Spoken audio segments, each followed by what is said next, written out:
séance, on va faire l'appel. Alors vous voyez, histoire que la salle a un petit peu plus de place pour le public, parce qu'il y a pas mal d'absents.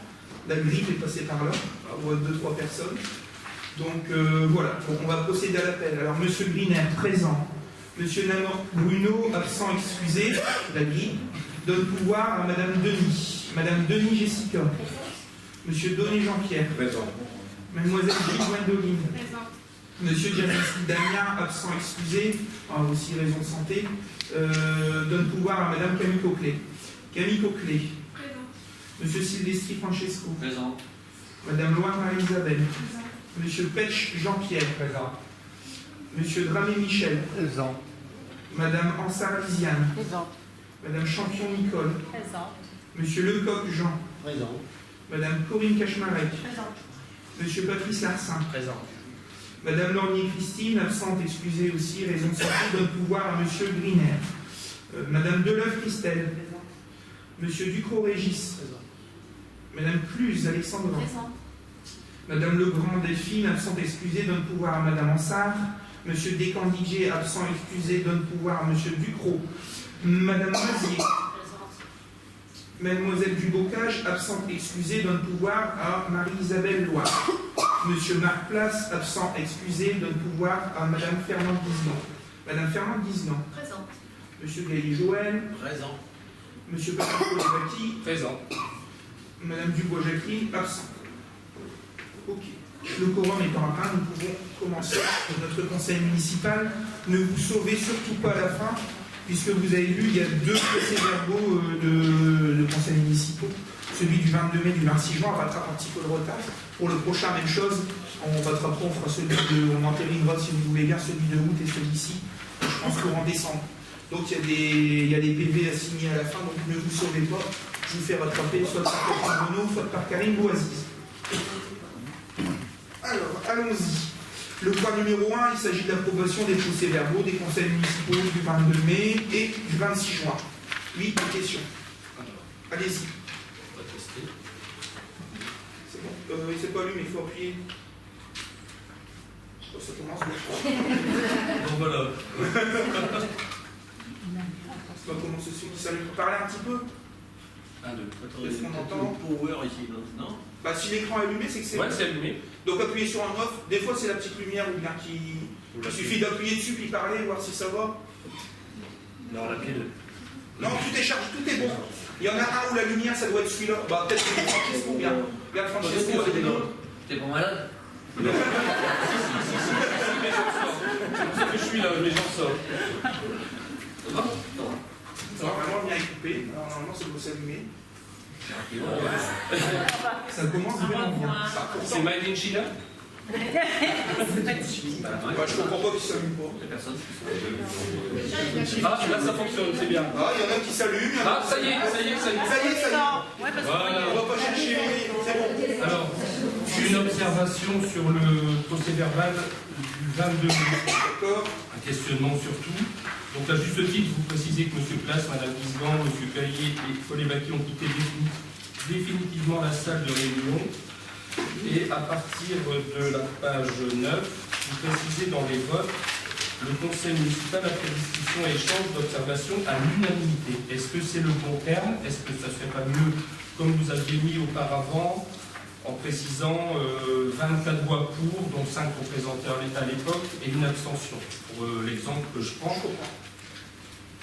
À l'unanimité des personnes présentes, peut-être. Ouais. Je sais pas, peut-être monsieur le DGS, j'en sais rien. C'est du juridique plus qu'autre chose. Ça ne s'appelle pas dans ma particulière, effectivement, comme vous suggérez. À l'unanimité des personnes présentes lors de la délibération, par exemple. Voilà. On le modifie comme ça, monsieur Boaziz? Mais c'est plutôt le nombre de. Ah, là, vous mettez pour les précédentes, hein, avant qu'on ne sorte, vous mettiez, non, après, vous mettiez, après discussion, échange d'observation, par 24 voix pour. Donc, il faudrait peut-être mettre la même chose, puisque vous avez précisé auparavant que les élus de l'opposition, et après un groupe de la majorité, puisque mesdames Deleu et Mazier ont quitté définitivement la salle de réunion, également en page 9. On le fait retaper, monsieur Boaziz, et puis on le soumet au prochain conseil de cette manière-là. Voilà, c'est une observation, donc c'est vrai que ça peut... Non, mais au moins, ça soit clair. On n'est pas l'unanimité des 29. Est-ce que C'est pas pour chipoter, monsieur le maire. Si vous prenez la délibération, que vous l'extrayez, si vous avez besoin d'une délibération, vous verrez que nous sommes présents, puisque dans le compte rendu, nous sommes présents. Et c'est écrit qu'on a voté à l'unanimité. Alors, surtout sur ces chapitres-là, on ne voudrait pas que l'opposition figure pour acceptation de ces délibérations. Sans aucun souci, donc je vous propose de retaper, de refaire le point là-dessus. Les services retravaillent ce compte rendu pour celui du 22 mai. On le retire du vote aujourd'hui, on le remettra une prochaine fois modifié. Ou alors on fait confiance, si vous nous dites que vous avez... C'est comme vous voulez, oui, on va le modifier, on va le régler comme ça, il n'y a pas de souci là-dessus. Il n'y a aucun souci, M. Boisis, les services travaillent dessus. Et sur l'autre, il n'y avait pas de remarque. Sur le deuxième, pas de remarque, on peut les approuver tous les deux sous la condition, bien sûr, de faire cette modification. On est d'accord? C'est OK? Bon, bah, très bien. S'il n'y a pas d'autres remarques, s'il y a-t-il des abstentions, des avis contraires, votez à l'unanimité des membres présents et représentés. Allez, on va au point numéro 2. Le point numéro 2, il s'agit, comme d'habitude, des ratifications des décisions du maire. Il y en a quelques-unes. Alors, les premières sont relatives à des spectacles qui ont eu lieu au quartier d'été.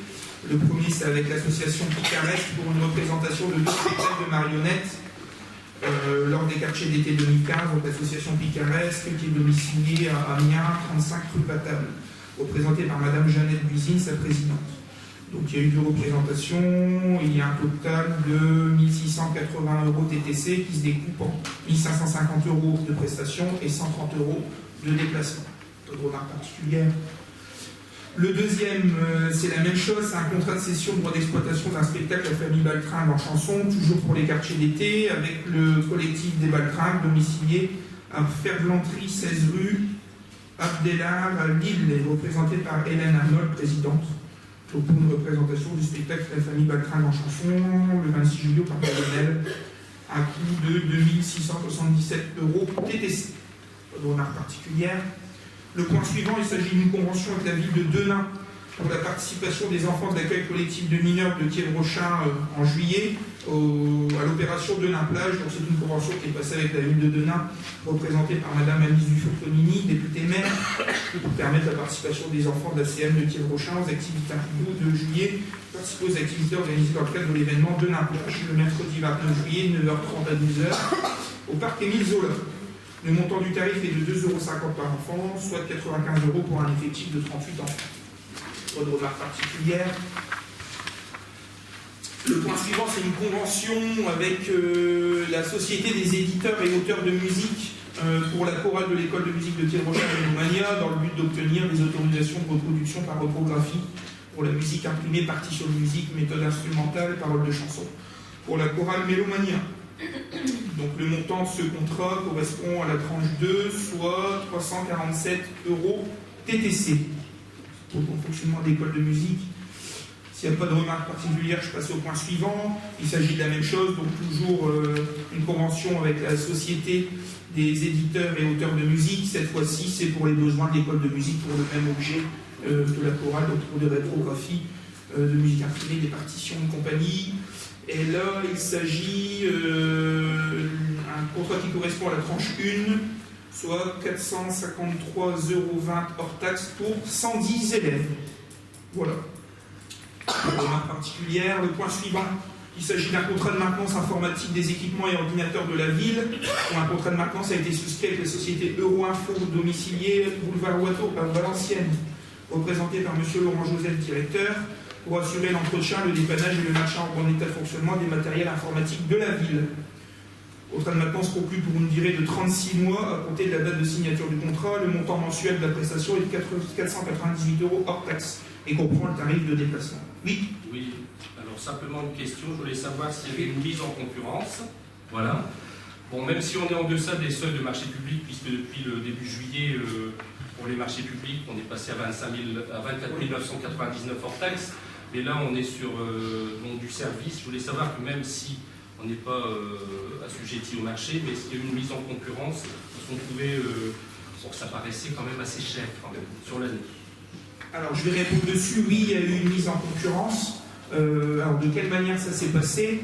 On avait notre prestataire, puisqu'on a changé de prestataire avec Euroinfo, notre prestataire précédent qui était la société MSI, Donc on avait des défaillances informatiques au niveau du système, surtout qu'on était entre guillemets sans contrat depuis quelques mois, donc il fallait régulariser la situation. Nous avons demandé à ces prestataires, à d'autres prestataires je crois, sous le contrôle de Philippe Dufour, de faire un petit peu, je ne vais pas dire un audit informatique, mais voir un petit peu ce qu'on a comme matériel, voir les soucis qu'on aurait, les investissements à venir, et puis nous proposer aussi un contrat de maintenance au quotidien là-dessus. L'offre de la société MSI n'est toujours pas parvenue, je crois d'ailleurs qu'ils n'ont même pas terminé l'audit. On a eu ensuite une deuxième offre, je crois, qui était la société Euroinfo, alors qui représente un coût en sachant qu'on a changé un petit peu le type de prestation par rapport au contrat précédent. Le contrat précédent reprenait en lui-même une intervention de la société quand il y avait un souci informatique. Alors on n'était pas forcément non plus très satisfait de la prestation, puisque pour une société informatique, il fallait signaler le jour où on avait un problème par informatique en envoyant un mail pour qu'un technicien intervienne. Donc c'était déjà un gros problème. Donc on avait demandé, c'est pour ça qu'on avait fait un petit cahier des charges en demandant voilà ce qu'on demande un petit peu pour le prochain marché, entre guillemets si on peut appeler ça marché pour le prochain contrat. Donc on a travaillé, on n'a toujours pas entre guillemets reçu l'offre de MSI, on traînait encore un petit peu en temps et il fallait bien conclure parce qu'on a un serveur qui nous avait planté, on avait plus de téléphone pendant 2 jours à la mairie. Je vous passe de l'informatique aujourd'hui avec des dématérialisations, tout le matériel dont on a besoin. Donc, à un moment, on n'a pas attendu, on s'est positionné sur la proposition d'Euroinfo, qui paraît chère d'une certaine façon, mais qui a relativisé, puisque vous le voyez dedans, on paye 498 € hors taxe, alors je ne vais pas vous dire TTC, ça va être un tout petit peu plus cher par mois, tarif de déplacement compris, c'est-à-dire qu'il y a des mois, peut-être que le technicien ne va pas venir parce qu'on n'a pas de souci, et peut-être que pendant un mois, il va venir 10 fois, mais à la fin du mois, on a le même, voilà, c'est un forfait, on a le même coût. Donc, à voir ce qu'il y a à faire dessus. Et puis, on a un autre avantage aussi, c'est que désormais, quand on a une panne informatique, on n'a plus à saisir par informatique une demande de l'intervention technicien. On a un technicien attitré qui connaît notre schéma réseau et compagnie, donc qui connaît, qui est vraiment attitré. Bon, une fois il est absent, il y a quelqu'un d'autre, mais qui connaît bien le réseau de la ville, les équipements que nous avons. Et en plus, on a installé ça doit être TeamViewer, il intervient maintenant à distance, ce qu'on ne faisait pas auparavant. C'est-à-dire que le technicien ne vient pas forcément, à moins que ce soit une grosse panne. On a eu des soucis par exemple sur une boîte mail ou quoi que ce soit. Il prend la main en distance via notre serveur et puis il fait la réparation depuis lui, son bureau, jusqu'ici. Et généralement, ça va assez vite, ce qu'on n'avait pas auparavant. Donc voilà, en sachant qu'on aura certainement des petits investissements informatiques à faire sur un serveur aussi dernièrement, parce qu'on a installé le contrôle d'accès à la salle François-Denis, et pour limiter les frais, faire quelque chose de consciencieux, on l'a installé sur les serveurs internes de la ville. Sauf qu'il commence à être un petit peu chargé, on va devoir mettre un deuxième. Ça va augmenter, ça va être des avenants aussi. Ça sera là, ça sera un investissement. Ils vont nous faire une proposition d'investissement pour s'équiper en plus en informatique. Après, oui, la même société, peut-être une autre, j'en sais rien, mais on consultera, ils nous diront voilà un petit peu le type de produit, puis on consultera plusieurs sociétés. Mais on sait qu'il y aura des installations à faire. Et des sécurisations aussi au niveau de notre réseau, parce que des fois, c'est un petit peu différent. Sachant qu'on a un grand réseau, les tailles de ville quand même assez longues, donc voilà. Voilà pour les informations au sujet. S'il n'y a pas d'autres questions, est-ce que c'est bon? On passe au point suivant. Le dernier point, c'est une convention avec Air Liquide pour la mise à disposition d'un emballage de bouteilles de gaz médium, donc avec Air Liquide France, domicilié à Paris. C'est un emballage de bouteilles pleines qui coûte 200 € TTC. La convention coûte 200 € TTC. Le but de cette convention, c'est du matériel, en fait, c'est pour les services techniques, c'est du consommable. Donc, notamment, je crois que c'est la tonne ferronnerie. Voilà à quoi correspond cette convention. Voilà, est-ce qu'il y a des remarques particulières? S'il n'y a pas de remarques particulières, nous passons au point suivant. Point suivant, il s'agit de subventions aux associations. Alors, généralement, c'est de la régularisation, hein, vous verrez. Dessus, la première subvention, il s'agit d'une subvention pour le Thièvre Rochin Pêche Compétition, marché des créateurs, 25-26 avril. C'est une vente de petite restauration, donc généralement c'était le personnel qui est présent, vous verrez pour ce après, 14 juillet et compagnie, le personnel qui est là, qui est présent quand il a terminé un petit peu son boulot de service.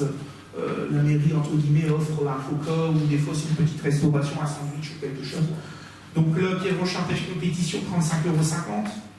La même chose pour la pétanque de Thièvre Rochin dans le cadre de la fête de la musique. Alors là, pourquoi la somme? C'est parce qu'il y avait aussi les techniciens et les musiciens qui sont venus, les différents groupes qui étaient venus. Donc c'est pour ça qu'on arrive à une somme beaucoup plus importante. Donc c'est la somme de 267,50 €. L'APP, non il manque un P, l'APPMA qui est Brochin Crépin à Midagol, là c'est le 14 juillet, donc même chose, c'est les services lorsqu'ils ont terminé après le feu d'artifice, le rangement des chaises, des barrières, le nettoyage, et généralement les artificiers, même chose, on leur offre un petit coup à boire à la fin, un coca ou quelque chose, donc là c'est 57 €. Ça c'est de la règle, c'est ok, est-ce que, je vais soumettre au vote parce qu'après c'est d'autres situations, est-ce qu'il y a des questions là-dessus peut-être? Des abstentions, des avis contraires, donc ces 3 subventions votées à l'unanimité. La subvention suivante, il s'agit du solde de la subvention relative à la convention de partenariat avec le Studio 920. Donc on a reçu on a reçu les chiffres, ceux qui suivent sur la convention de partenariat, et nous devons solder 2339,03 €. Je vais la passer la soumettre au vote, à moins qu'il y ait des questions, non.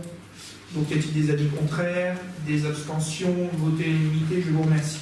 Le point suivant, c'est une erreur qu'on a faite en début de... Bah oui. On en entend pas.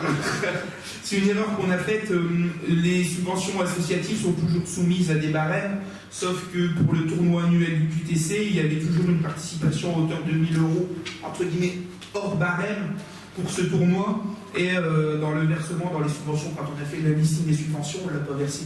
Donc vous savez que des fois on verse pour des choses précises, il y a des fois des subventions de fonctionnement, des subventions pour des actions spécifiques. Là il y avait celle du tournoi, et effectivement on avait omis cette année de l'inclure dans nos tableaux, donc on fait de la régularisation actuellement. Voilà. Est-ce qu'il y a des questions particulières, des avis contraires, des abstentions? Votez à l'unanimité, je vous remercie. Et la dernière, il s'agit de la subvention à la JSQ. Donc, qui avait été ajourné lors du conseil municipal du 26 juin, puisque le dossier ne nous était pas parvenu, et puis on attend aussi un certain nombre de rencontres avec les dirigeants, rencontres qui ont eu lieu, une assemblée générale qui a eu lieu aussi. Alors je ne reviendrai pas ici, puisqu'il y a un travail avec les services qui est en train de se faire pour accompagner le club toujours dans sa restructuration. Il n'empêche qu'il est proposé aujourd'hui au conseil municipal d'octroyer une subvention à hauteur de 4 000 € au titre de l'année 2015. En sachant que le club avait besoin de régulariser un certain nombre je ne vais pas dire de dettes, mais un petit peu d'argent à la fédération, à la ligue, sur des licences qui avaient été payées, et puis sur le fait d'engager, quand on engage une équipe, il faut régler un certain nombre de choses. On était assez soucieux sur ce problème-là en disant voilà, est-ce qu'on va pas verser une subvention qui va régler des dettes et qui ne va pas faire avancer? Les dettes ont été réglées par d'autres fonds, notamment du sponsoring et puis une négociation qu'il y a eu avec la fédération pour faire un petit échéancier. Aujourd'hui, il y a un nouveau comité qui est mis en place avec des anciens et des nouveaux. L'idée, c'est de travailler, et le service des sports travaille dessus. On s'est rencontrés déjà plusieurs fois et on va se revoir pour remettre en place vraiment une stratégie de développement du club, c'est-à-dire ne pas partir dans des délires où du jour au lendemain on passe de 30 licenciés à 200 licenciés, et avoir une stratégie aussi d'accompagnement et d'encadrement. Donc voilà, ça c'est sur la politique sportive de manière générale. Donc aujourd'hui, je pense qu'on a un certain nombre d'éléments qui nous confortent et qui font qu'on peut verser, je ne vais pas dire les yeux fermés, mais cette subvention à hauteur de 4 000 €, ce qui correspondait à ce qui avait été à peu près, entre guillemets, pas mandaté, mais sollicité à la fois, mais aussi mis de côté. On était dans les clous. Vous vous souvenez, on avait dit qu'on avait provisionné à peu près 4 000 €. Bon, le point qui a été fait, c'est toujours rien de tout ça, donc par rapport à ce qui s'est passé l'année dernière en termes d'effectifs, et on était dans ces clous. Voilà un petit peu pour la proposition qu'on a au niveau de la JSU. Est-ce qu'il y a des remarques particulières? Alors, on va passer au vote. Y a-t-il des abstentions, des avis contraires? Votez à l'unanimité, je vous remercie. Le point suivant, c'est une régularisation aussi. C'est l'ensemble des associations qui peuvent participer au 14 juillet. Alors, vous savez que les associations qui réalisent un char ont 150 €. Les associations qui font une participation à pied ont une participation de 50 €. La liste des associations est reprise ici en bas. Le but, c'est de couvrir un petit peu les frais engagés. Des fois, il faut acheter des décorations, faire ci, faire là. Donc, l'idée aujourd'hui, c'est d'octroyer une subvention à la fois, alors 150 € pour la Calypso Plongée, le centre social amical Regan, Miss Betty Boots, Quai Brochin Basket Club Association, Studio 920, Ambélia Club Nautique du Civonne, Comité d'animation et d'organisation de la Brocante, l'Espace Danse des Petits Chaussons, l'OP et PME, Quai Brochin Crépin, Ligue la Gaulle, le Secours Populaire, Comité Local, Quai Brochin Tennis Club, la Pêche Compétition, les Majorettes, les Blancs Moineaux, le Judo Club, la Jeunesse Sportive de Quai Brochin, l'Amicale des Sapeurs-Pompiers, la pétanque, sport et loisirs pour tous, là c'est 50 €, il y avait une participation à pied. Donc voilà ce qu'on vous propose aujourd'hui au vote. Y a-t-il des remarques? Je vous propose de passer au vote. Des abstentions, des avis contraires, voter l'unanimité. Je vous remercie. Le point suivant, il s'agit d'une convention, la convention 2015-2016, avec les intervenants participant au temps périscolaire appelé TAP période 1 et 2. Donc vous avez un tableau qui présente les opérations, alors celles qui sont à la fois organisées par des intervenants, je ne vais pas dire privés, parce qu'on est plus, j'aime pas le terme pro, mais comme par la petite griffe, c'est une association, mais Brigitte Talotti, Brice Follet, qui sont plutôt des indépendants, et puis des interventions associatives. Vous avez le coût horaire, vous avez ce qui est pris, s'il y a des frais de déplacement ou non, vous avez la période 1, la période 2, avec le nombre d'heures, voilà, vous avez un tableau qui est quand même bien présenté sur ce genre de choses. Donc nous vous proposons aujourd'hui de voter, de conclure les conventions spécifiques, puisque vous voyez bien que ces périodes-là ont commencé, il va bien falloir quand même un moment réguler les factures aux intervenants. Voilà. Alors je ne sais pas s'il y a des questions spécifiques à ce sujet. Oui. Voilà. Pas de question. Une remarque par rapport à ces dates. On en a profité donc pour vous réclamer l'étude qui a été faite par les CNEA concernant l'accompagnement, la mise des œuvres en œuvre des rythmes scolaires. Alors je sais que cette étude est caduque, que vous n'en tenez pas compte. Toutefois, on avait réclamé le document, donc on aimerait quand même pouvoir l'obtenir. Alors, l'étude n'est pas caduque et le document, il nous est parvenu, parce qu'on a sollicité les genres de choses, il nous est parvenu hier. Alors, qu'on fasse un petit point sur ce que c'était, faire un petit récapitulatif sur cette étude CNEA. Vous aviez, lorsque vous étiez en place, désiré faire un point avec ce qu'on appelle, faire une convention d'accompagnement avec CNEA. Alors, je ne sais plus, CNEA, c'est... Centre d'études de méthode. Oui, c'est ça. Centre d'études, je sais plus, centre d'études, méthode et animation, encadrement, animation, c'est ça. Donc, vous aviez engagé cette étude-là, qui avait commencé début 2014, si je ne me trompe pas. Une étude, alors même chose, vous aurez une petite erreur, l'étude a coûté au total 6 000 € et pas 3 000 €. Ça a été 2 fois 3 000 €. Il y avait une première phase 3 000 € sur des rencontres, la préparation, et une deuxième phase sur plutôt de l'accompagnement, le rapport, le diagnostic, etc. Donc veuillez nous excuser là-dessus. Il y a des congés dans les services, donc c'est pas forcément les personnes qui suivent les bons dossiers qui ont dû faire les documents. Cette étude nous est parvenue hier, alors elle date de début mars 2014, quand je suis intervenu auprès de l'agent de développement local d'Hégémonie qui suit les genres de choses. Il m'a dit oui, c'est bon, on avait fait ça, j'ai oublié, il aurait fallu qu'on revoie. Je suis étonnée parce que justement, si je vous dis. Allez-y. Je suis étonnée que vous me disiez que M. Monnier est oublié, parce que justement, c'est en lui parlant, c'est lui-même, l'expression caduque, c'est lui-même qui m'a dit que le dossier était caduque. Je vais venir, je sais pourquoi il vous a certainement dit ça. Alors, cette étude FEMA est venue à faire un point sur le fonctionnement des activités périscolaires, plutôt sur l'année 2013, donc la première année de mise en place, et c'est certainement pour ça que vous avez dit caduque, puisqu'actuellement, ce qui avait été fait, on reçoit un rapport aujourd'hui sur une organisation qui datait de 2013, et depuis 2013, il y a eu des changements dans cette organisation, sur des horaires d'accueil, sur des volumes, sur le type d'activité ou quoi que ce soit. D'ailleurs, on peut s'en réjouir parce qu'indirectement, sans avoir eu une connaissance de cette étude, on se rend compte que parmi les conclusions, mais je vous la remettrai, je ferai une copie, je vous la remettrai, je remettrai aux élus. Malheureusement, je l'ai eu qu'hier, donc on n'a pas eu le temps de copier tout ça. Parmi les conclusions de l'étude, vous aurez le temps de la lire, était présenté un certain nombre de choses. Alors, le nombre de choses qui avaient été faites sur l'analyse de la commune, cette étude disait que la commune avait une richesse associative, qu'il y avait des équipements en nombre pour développer ce type d'activité, qu'ils soient culturels, sportifs, des zones d'accueil. On avait seulement un petit souci, c'était l'éloignement des fois un petit peu du complexe sportif qui est un petit peu excentré en termes de déplacement, ça prend du temps sur les activités. Il reprenait aussi un petit peu le souci des élus, qui était à la fois de mettre en place des actions diverses et de qualité, qui apportaient de l'éveil à l'enfance. Et le deuxième objectif, si je ne me trompe pas, ça fait partie des entretiens que vous avez eus, normalement je crois qu'il y avait M. Gaillet et M. Leclerc dedans, c'est de proposer des activités de qualité qui apportaient une ouverture d'esprit aux gamins, ce qu'il n'y avait pas forcément dans les cours classiques, on va dire, ou bien dans la vie de tous les jours, mais aussi de travailler sur, d'accorder un petit peu les violons entre tous les acteurs et travailler un petit peu en symbiose, à la fois les équipes éducatives au sein des écoles maternelles et l'école primaire, de travailler les équipes internes, notamment le coordinateur TAP, plus toutes les équipes qui interviennent, bibliothèques, services de sport, les intervenants extérieurs, comme on disait là, les professionnels, les indépendants, les services de l'éducation nationale, les parents, même si c'est pas toujours facile. Donc, le deuxième objectif, c'était de travailler là-dessus. Après, il y a eu une petite analyse. Alors, la petite analyse qu'il y a eu, c'était selon les uns les autres. C'est-à-dire que dans l'audition, on a auditionné à la fois les élus, des services de la ville, on a notamment Joanne Ortega, ils ont auditionné l'équipe éducative et ils ont auditionné les intervenants. Ça, c'est ce qui est pris dedans. Il y avait plusieurs problèmes qui étaient révélés, là, pas catastrophiques. Il était révélé qu'il y avait un manque de communication, mais c'était normal, c'était qu'une mise en place, ça faisait que quelques semaines, quelques mois que c'était mis en place, de communication entre tout le monde, et il était bien démontré l'importance d'avoir un coordinateur qui est Joanne Ortega pour essayer de mettre tout le monde au courant et d'accorder les violons entre l'école, les parents, les services de la ville, les intervenants, qui fait quoi ou comment.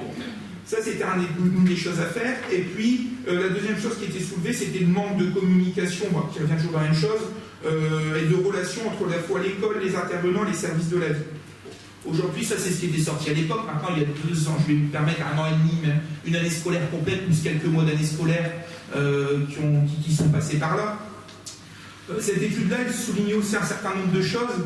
C'est le fait que les activités périscolaires qui se faisaient entre les midis à l'époque, en 2013, au niveau du primaire, n'étaient pas forcément adaptées.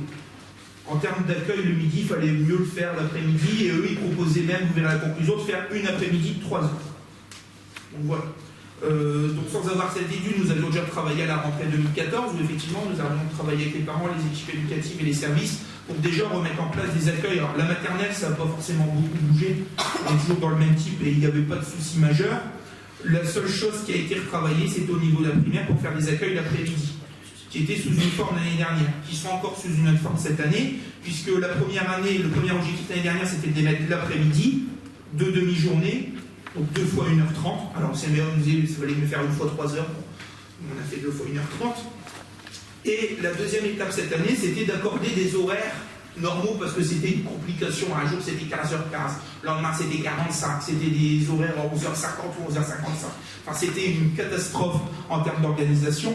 Donc, on est retombé sur des horaires un peu plus carrés, avec des jours à l'école primaire, le matin, 8h45, 11h45 tous les jours, lundi, mardi, mercredi matin, jeudi, vendredi. Et puis des horaires le lundi après-midi, 13h30, 16h30, enfin, tous les jours, pour les personnes qui participaient au table, des horaires 13h30, 16h30. Ce qui fait que, voilà, en termes d'organisation, c'est un peu mieux, si les enfants participent au table. Donc la deuxième étape, ça a été de mettre des horaires normaux, ce qui était soulevé aussi dans l'étude, en disant, voilà, les horaires sont un petit peu farfelus, c'est compliqué, il faudrait regarder à travailler sur cet axe-là. Donc deuxième axe qui a été travaillé, qui a été développé. Sur le reste, le coordinateur TAP, les TAP sont toujours là, le coordinateur TAP est toujours là. Il révélait une certaine qualité des interventions, qui restent à peu près les mêmes intervenants qu'aujourd'hui. Bon, il y a des petites nouveautés chaque année, mais globalement, on a gardé le même type d'intervenants. Il y avait cependant un petit travail à faire sur la formation des fois des personnes qui encadrent. Et effectivement, là-dessus, on en a parlé récemment, il y aura un travail à faire certainement de formation. Mais on l'abordera dans le cadre du CEJ, on a prévu des volets formation. Dans le CEJ qui est en cours de rédaction, de travailler dans le volet rédaction, j'ai demandé de travailler un petit peu sur ce sujet-là de formation.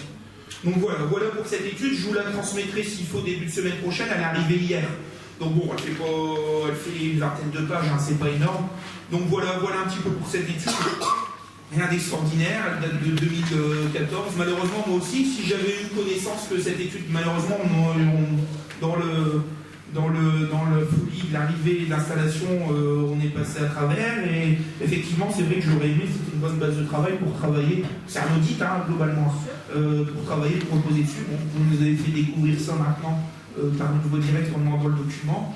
C'est vrai que c'est une bonne base de travail maintenant, sans se féliciter, sans être triomphaliste. Je pense que même sans l'étude, on a su détecter, et cette fois-ci, avec des fois peut-être un petit peu plus de concertation, même si ça n'a pas toujours été facile, les enjeux, les problèmes qu'avait le système tel qu'il était mis en place, et c'est pas encore une critique parce qu'il fallait oser le mettre en place, et c'était pas forcément facile à l'époque. On a réussi à anticiper, notamment sur la primaire, à faire bouger les lignes en mettant des activités l'après-midi et en travaillant là-dessus. En disant juste une chose, c'est qu'en termes de coût, en mettant les accueils périscolaires l'après-midi pour l'école primaire, on a récupéré des participations de la CAF sur l'accueil qu'on n'avait pas auparavant, puisque les accueils étant le midi et le centre social avaient déjà une activité de midi d'accueil. Le centre social touchait une prestation de service, donc des fonds pour faire cet accueil le midi. Et comme la ville avait fait le choix de faire un accueil le midi, il n'y avait pas un doublon en termes de financement. Comme on l'a mis l'après-midi, on a eu un nouveau financement puisque ce sont des plages horaires différentes. Donc entre deux, c'est ça qui est venu apporter aussi un petit peu d'argent dans le fonctionnement des activités périscolaires l'après-midi. Voilà, rien de spécifique. On vous fournira l'ensemble des élus cette étude CMEA et puis vous pourrez la lire à tête reposée.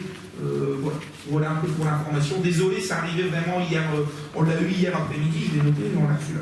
Et prenez bien note qu'on vous avait mis sur des notes complémentaires 3 000 €, mais service comptabilité, enfin finance, il y a aujourd'hui des congés, la personne qui est en charge de ce genre de choses n'était pas là, donc c'est une autre personne qui l'a fait. Effectivement, il y a eu 2 mandatements de 3 000 €. Donc c'était 6 000 €. Voilà pour les informations. Y a-t-il besoin de... En plus? Non. Ça c'est bon. Non, donc c'est une étude qui n'est pas caduque, c'est une étude qui porte ses fruits, et vous avez retrouvé les mêmes conclusions, sauf à dire que c'était avec le même coordonnateur. Donc c'est des conclusions que vous avez trouvées, c'est tout à votre honneur, mais c'est aussi celle de notre coordonnateur. Voilà ce que je voulais dire. L'idée est très simple, je suis tout à fait d'accord, c'est qu'il y a eu une mise en place dès 2013 d'étapes avec ce que c'était, il faut bien mettre en route la machine, et puis il faut toujours tester. Hein.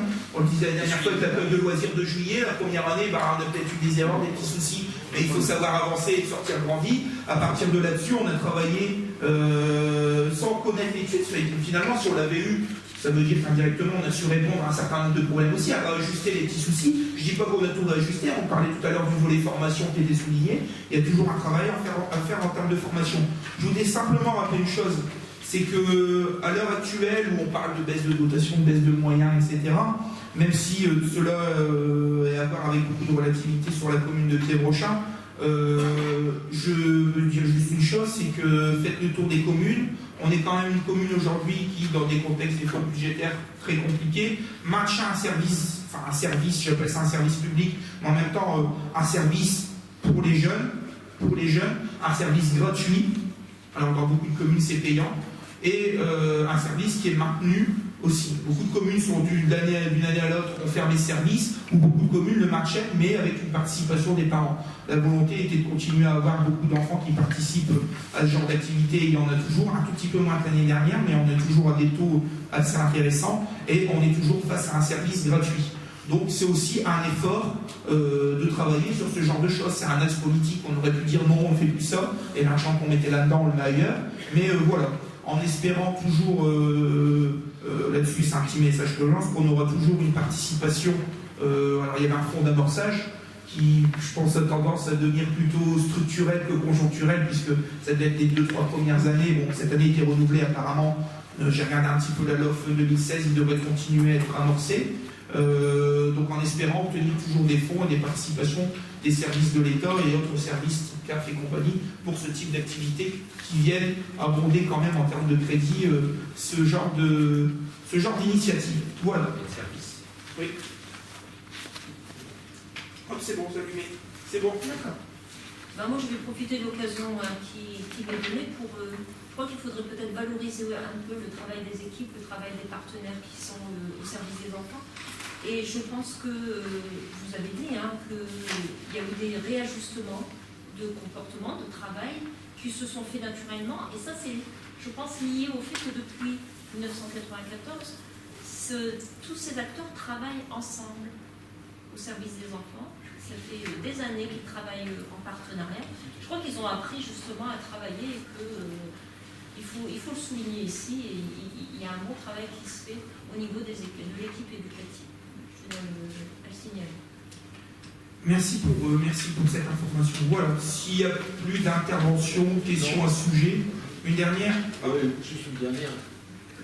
Il faut pas toujours mettre en relation l'offre éducative qu'on peut faire avec les enfants et puis avec les finances. Il y a aussi des objectifs qu'on peut avoir. Donc, ce qu'on vous demande, c'est de rendre pérenne ces étapes gratuites et puis aussi de continuer à faire en sorte que tous les enfants de Pied-Brochin, quelle que soit leur origine sociale et culturelle, trouvent un partenaire efficace dans la municipalité de Pied-Brochin. tout à fait d'accord sur le fait qu'il n'y a pas que la réflexion en termes d'aspect financier, surtout sur ces enjeux-là, et surtout avec les difficultés sociales reconnues dans la commune. Mais voilà, c'est une réalité aussi, c'est une des choses qui intervient. Il y a le volet, l'aspect organisationnel, il y a la volonté politique, et il y a les moyens aussi qu'on peut mettre, quoi. Il y a toujours, on peut avoir la volonté de faire beaucoup de choses, si on n'a pas les moyens en face et si on les trouve pas, voilà. Pour le moment, et je ne veux pas prédire l'avenir en disant on va arrêter, on va continuer ou quoi que ce soit, il n'y a pas de réflexion sur les activités périscolaires, sur un machin ou sur une suppression, et je le dis clairement ici au conseil municipal, mais pour le moment, puisqu'on a des fonds, je disais, et qu'on va chercher des prestations avec certains de nos partenaires là-dessus, ça nous permet de maintenir le service et de le maintenir gratuit. C'est-à-dire qu'il y a deux choses, il y a des villes qui maintiennent mais de manière payante. Alors, il y a des villes qui maintiennent gratuitement, c'est nous. Il y a des villes qui maintiennent de manière payante et il y a des villes qui suppriment carrément. Maintenant, bon voilà, c'est tout. C'est une question de choix dessus. Donc, effectivement, il y a eu une expérience, il y a eu des choses de fait. À nous de continuer là-dessus. Il y a un gros travail du coordonnateur. D'ailleurs, le coordonnateur, on peut s'en féliciter aujourd'hui, puisqu'il a été aussi coordonnateur au niveau des ACM, ce qui nous permet aujourd'hui, ce qui lui permet d'avoir une vision complète sur l'offre, je vais pas dire en termes de loisirs, mais d'extrascolaire et de périscolaire finalement, avec l'accompagnement en termes d'activité périscolaire, mais aussi en termes d'accompagnement sur tout ce qui est accueil de loisirs, notamment l'accueil de loisirs de juillet. Et des fois, ça permet de faire un pont. C'est ce que vous dites d'accorder les violons, puisque vous avez vu, des intervenants comme la petite griffe ou d'autres intervenants interviennent à la fois dans les tables, sont intervenus aussi dans les accueils de loisirs. Et ça permet surtout d'avoir ce lien, on en parlait tout à l'heure du manque des fois de communication dedans, mettre un petit peu d'huile dans les rouages, et ben je pense qu'il y en met, parce qu'il permet d'être ce lien aussi vis-à-vis des parents, en termes d'information et de continuité. C'est-à-dire que les parents savent très bien qu'il y a un référent à la fois pour les activités périscolaires en qui, je pense, ils ont une confiance et qui fait son travail avec beaucoup d'abnégation et de qualité. Et ce même référent, je pense que ça rassure aussi les parents que ce référent puisse travailler sur d'autres activités extrascolaires. Et ça permet de continuer un petit peu ce rythme-là et ces relations avec tous ces acteurs. Maintenant, c'est pas toujours facile, ça évite pas quelques couacs. Et c'est la vie, hein, quand on gère des fois de l'humain comme ça, c'est pas de l'informatique, c'est pas un ordinateur qui tourne, on a toujours des petites choses à refaire, mais je pense que c'est intéressant et c'est important, et il y a une volonté de la municipalité de maintenir ce genre de choses. Sinon, le poste coordonnateur, on pourrait dire aujourd'hui, on arrête l'étape, hein. On fait autant d'économies, c'est un poste en moins, puisque c'est un agent contractuel, il faut le rappeler sur sa situation, hein. On pourrait, hein, il y a des villes qui le font, hein. Mais c'est pas c'est pas notre façon de voir les choses, et c'est pas dans ce domaine-là qu'on décide de chercher des voies d'économie ou rationaliser un peu ce qui peut se faire. Parce qu'effectivement, comme vous nous l'avez dit tout à l'heure, on partage une vision, je pense, identique sur l'aspect et l'importance de ce genre de choses sur la commune. Voilà. Oui, et puis je pense qu'il ne faut pas non plus... Non, mais l'objectif, c'est pas financier non plus, mais c'est pas non plus de voir ce qui se passe dans la scène du voisin. On allant voir dans les autres communes, je pense qu'on a une population, chaque commune a sa population. Je pense vous parliez d'un bilan social au niveau des habitants, et je crois qu'il faut en tenir compte de notre population.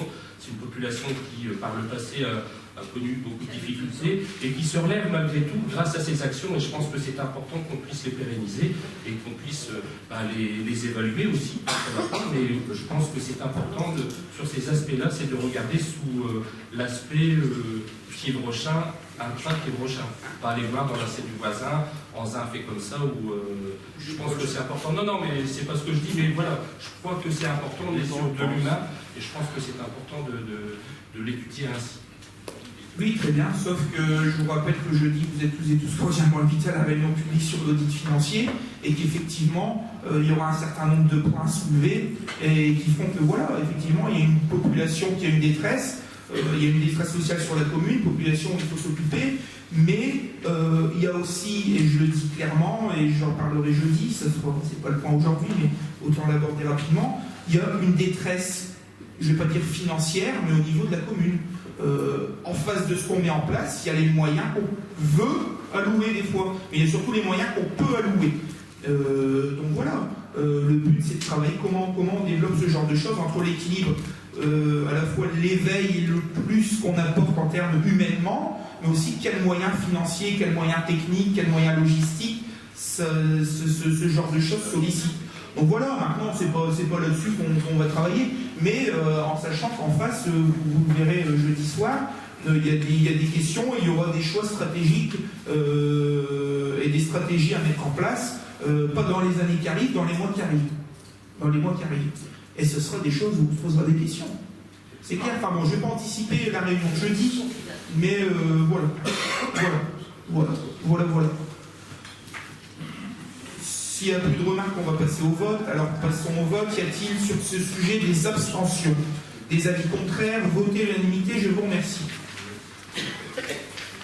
Au point suivant, il s'agit de ce qu'on appelle l'ADAP, l'agenda d'accessibilité programmée. Donc vous le savez, nous devons mettre en conformité et en accessibilité nos bâtiments d'ici notamment 2018.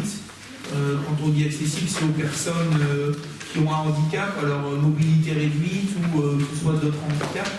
Vous avez un tableau qui est présenté. Alors, remercier par aujourd'hui mon intervention les services de Valenciennes Métropole, où le choix de Valenciennes Métropole a été fait, on fait une commande groupée et on réalise les ADAP pour les communes membres. C'est autant ne pas sortir pour chaque commune. On a eu un ADAP gratuitement, donc réalisé à la fois par, je crois que c'était Cali-Consult et puis le cabinet Verdi. Donc voilà. Comment? Oui, monsieur Gailly, va quitter la séance. Donc, la dernière fois, vous avez dit, il n'y a pas de faute. Non, allez-y. C'est pour le compte rendu. Donc, sur ce sujet-là, sur les ADAP. Alors, vous avez un tableau. Le but, c'était de faire un. Je ne veux pas dire qu'il y a eu un audit, mais il y a un audit des bâtiments. Ça s'est déroulé en juin-juillet, je crois. Donc, on avait un monsieur qui se promenait, qui prenait des mesures, des photos, qui se promenait avec des jeux de clés, on aurait dit passe-partout de Fort Boyard, qui a fait le tour un petit peu sur tous les bâtiments. Et puis, il y a eu plusieurs réunions de programmation très techniques avec les techniciens de Cali-Consult, de Verdi, et puis le directeur des services techniques et M. Namor, qui malheureusement est absent ce soir, à ce sujet pour réaliser la date. Alors, savoir qu'au départ, il y avait une enveloppe dans les premières prévisions, une enveloppe à peu près de 800 000 € de travaux sur les bâtiments de la commune. Alors, ça ne concerne que les bâtiments. Pour l'instant, les questions de voirie, de trottoir ne sont pour l'instant pas à l'ordre du jour. Donc, on était sur une enveloppe globale de 800 000 € et on a réussi, justement, des fois en donnant nous des informations ou des mesures de bon sens sur l'utilisation des bâtiments, à réduire cette enveloppe sur un total de, ça doit être à la fin, je ne sais plus le total complet, 400 365 €, moitié. Donc voilà, on est revenu à la moitié. Pourquoi on est revenu à la moitié? Non pas en niant un certain nombre de choses, juste parce que par moment il y a du bon sens. Comme l'hôtel de ville, il fallait faire 2 ascenseurs au niveau de l'hôtel de ville, parce qu'il y a un seul service qui reçoit du public à l'étage de l'autre côté, qui est le service urbanisme, alors qu'en bas il y a des boxes d'accueil. Il s'avère que si quelqu'un arrive, ne peut pas se déplacer à l'étage, il prévient l'hôtesse d'accueil, on appelle le service, il se déplace en bas, il n'y a pas un ascenseur là-dessus. Il y a des choses, l'école Jean-Marie Brisson, même chose, il fallait faire un ascenseur, alors qu'en bas, il y a une salle adaptée avec une rampe, du mobilier spécifique là-dessus. Alors la seule chose de l'école Jean-Marie Brisson, c'est de nous dire, oui, mais s'ils veulent aller faire de l'informatique, la salle est au 2e étage, comment ils iront? Sauf qu'aujourd'hui, le matériel informatique est en vétus, on en avait déjà parlé. On réfléchit avec les services d'éducation nationale sur un achat, et certainement un achat peut-être de PC portable, qui fait qu'au lieu d'avoir une salle où les élèves vont, ce serait le matériel qui viendrait, on irait chercher le matériel, le PC portable, et le PC portable viendrait dans les classes. Bon, c'est toutes des petites mesures de bon sens comme celle-là qui font que la note réduit facilement. Une autre mesure de bon sens, c'est la salle des fêtes. Je donne un exemple simple.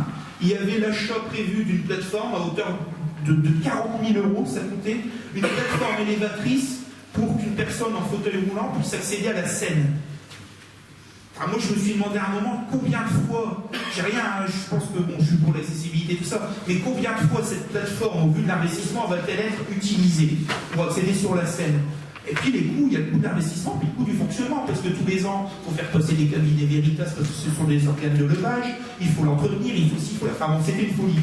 Sur ce genre de choses, par exemple, puisque nous ne sommes pas les seuls, Valenciennes Métropole a proposé d'acheter 2 à 3 plateformes élévatrices, et le jour où on sait qu'il y a un spectacle et qu'il y a la possibilité que des personnes à mobilité réduite, par exemple c'est une chorale ou j'en sais rien, ou un spectacle où il y a des personnes, des acteurs qui sont peut-être en fauteuil ou qui développent un handicap doivent accéder à la scène, on va chercher, on réserve la plateforme, il y en a 2-3, on la ramène et puis on l'installe pour le week-end et on la rend la semaine d'après.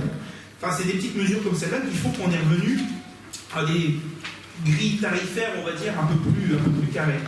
La deuxième chose que je voudrais dire, ce sont des prix qui sont, entre guillemets, proposés en termes de coût. Le plus gros, dans les écoles et compagnie, c'est de mettre en place des toilettes accessibles. On nous dit un toilette accessible, c'est 3 800 €. Il s'avère que si demain, ce genre de choses, on est capable de le faire en régie, il suffit d'avec 2 toilettes, on casse une cloison, on en adapte un, et puis après on les fait vérifier par un bureau de contrôle, bien sûr. Je crois qu'on sera loin, les années de matériaux achetés ou quoi que ce soit, de 3 800 € pour un toilette, quoi. Donc, effectivement, je pense que c'est déjà, ça a été fait, je ne vais pas dire à la louche, sans remettre en question le professionnalisme du cabinet, mais vaut mieux avoir des prix un petit peu plus importants et avoir des bonnes surprises en disant ça coûtait un peu moins cher, on a réussi à rentrer dans les clous, sans lésiner sur la qualité, mais que de travailler là-dessus. Alors, globalement, cette étape se décline sur 3 années, avec un certain nombre de priorités. Alors, je ne vais pas revenir dans le détail, parce que c'est très technique.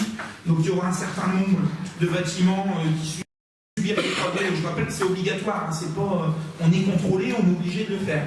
Donc, un certain nombre de bâtiments subiront des travaux en 2016, d'autres en 2017, d'autres en 2018. Un certain nombre de bâtiments ne sont pas non plus repris dans l'étude. Pour une simple raison, c'est que ces bâtiments-là, peut-être, au vu des coûts qui nous étaient présentés, on va peut-être déplacer le service ou ces bâtiments vont subir de gros travaux. Exemple, l'hôtel de ville est dedans, mais on sait que l'hôtel de ville, il y a des gros travaux à faire de couverture, d'accessibilité pour la salle de conseil municipal. Il y a une partie de l'hôtel de ville qui est reprise, il y a une deuxième partie qui n'est pas reprise. Vous avez l'ancien collège qu'on appelle l'école de production.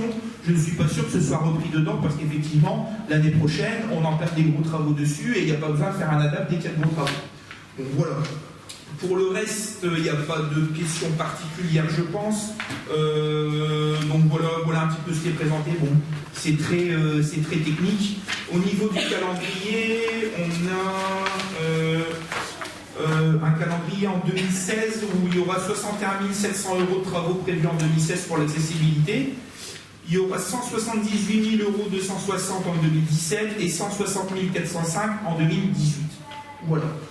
Je termine juste 2 secondes et je laisse la parole. Si d'autres personnes veulent prendre la parole aussi, n'hésitez pas à solliciter. Voilà un petit peu pour les informations sur cette ADAP, en sachant qu'il y a 2-3 bâtiments déjà accessibles, l'église Saint-Martin et la nouvelle PMI, et des bâtiments qui nécessitent très peu de travaux, vraiment très peu de travaux pour l'être. Donc voilà, et vous avez vu un bâtiment. Il y a des bâtiments où la salle des fêtes, il y a 7 000 € de travaux, c'est pas énorme. Le restaurant scolaire, 9 000 €, bon, sachant qu'on a un peu les réceptions de chantier, mais normalement il est accessible. Le plus gros, c'est la mairie. La mairie, la porte ouverte, halte garderie, la salle des sports François-Denis, l'école Jean-Marie Brison. Le centre Oubliénoc, alors lui, il va être très compliqué. Le stade de la mine, les vestiaires et compagnie, mais bon, c'est qu'il y a des travaux prévus aussi. Voilà un petit peu pour le centre social, 21 000 €. Donc voilà, rien d'extraordinaire. Par contre, 2 bâtiments qui vont coûter cher par rapport à leur utilisation et leur superficie, c'est quand même le clubhouse du tennis, parce qu'il y a 10 400 € de travaux pour un petit local et ça va être assez compliqué, je pense, de mettre des toilettes PMR, je ne sais pas comment on va se débrouiller, mais voilà. Et le deuxième, c'est la maison du parc aussi, où il y a 16 000 € de travaux pour mettre en accessibilité. Donc, à nous de réfléchir aussi demain comment je ne vais pas dire on rentabilise, mais comment on développe l'occupation de ces locaux et comment on fait pour que l'argent investi là-dedans soit investi de la manière la plus efficiente possible. Voilà. Il y avait une demande de parole, je la laisse, je coupe. Voilà. Oui, simplement, si on est d'accord sur le raisonnement aussi par rapport à l'amélioration des bâtiments, au niveau des chiffres annoncés, ce sont des estimations uniquement ou ils feront l'objet d'un marché public où on a parlé de travaux en régie? Alors, je prends juste la parole. Ce sont des estimations. L'entreprise Verdier, entre guillemets, a consulté des entreprises de bâtiments et dit voilà, pour faire un toilette PMR là-dessus, on a pour autant, pour faire un ascenseur ou quoi que ce soit. Donc ce sont des prix en estimation. Il y aura un certain nombre de travaux qui sont réalisables en régie lorsque ce sont des rampes à faire. Comme je disais, les toilettes PMR, c'est juste des cloisons à bouger le toilette. C'est des choses qui peuvent être faites en régie. Les travaux plus importants, effectivement, je pense qu'on aura des marchés à passer sur ce genre de choses. Alors, est-ce qu'on fait tout passer par un marché? Est-ce qu'on fait certains travaux en régie? On n'a pas travaillé plus dans le détail ce sujet-là actuellement. En tout cas, une chose est sûre, c'est sur la partie financement. Il y a un accompagnement de Valenciennes Métropole qui continue au-delà de la DAP sur le financement cette fois-ci. il y a une proposition en fait qui est faite par Ancienne Métropole de dire voilà, vous touchez une enveloppe ZIC qui représente à peu près 500 000 € pour la commune de Kiel-Rochin, on est dans ces eaux-là. Nous proposons d'aller chercher de l'argent de manière complémentaire, notamment de la DETR, dotation d'équipement des territoires ruraux, pour prioriser entre guillemets l'utilisation de ces fonds sur des ZAD. Alors sur la commune de Kiel-Rochin, moi je le dis directement, il n'y a pas forcément une volonté de flécher le ZIC qu'on a sur le mandat pour les travaux d'accessibilité, mais peut-être sur un ou deux gros projets aujourd'hui, en sachant qu'on a touché 0 € à l'enveloppe et que aujourd'hui on est plus fourni que Sigal là-dessus. La deuxième chose, c'est qu'effectivement, oui, on veut aller chercher de la DETR. J'ai pris contact personnellement avec les services de la préfecture en disant globalement la DETR c'est un comité d'élus qui se regroupe et qui voilà parmi les projets finançables en DETR en termes de subventions, cette année on fait passer en priorité les projets, j'en sais rien, à devoirie, ou les projets de bâtiments, ou les projets, j'en sais rien, qui ont une incidence sur l'environnement ou quoi que ce soit.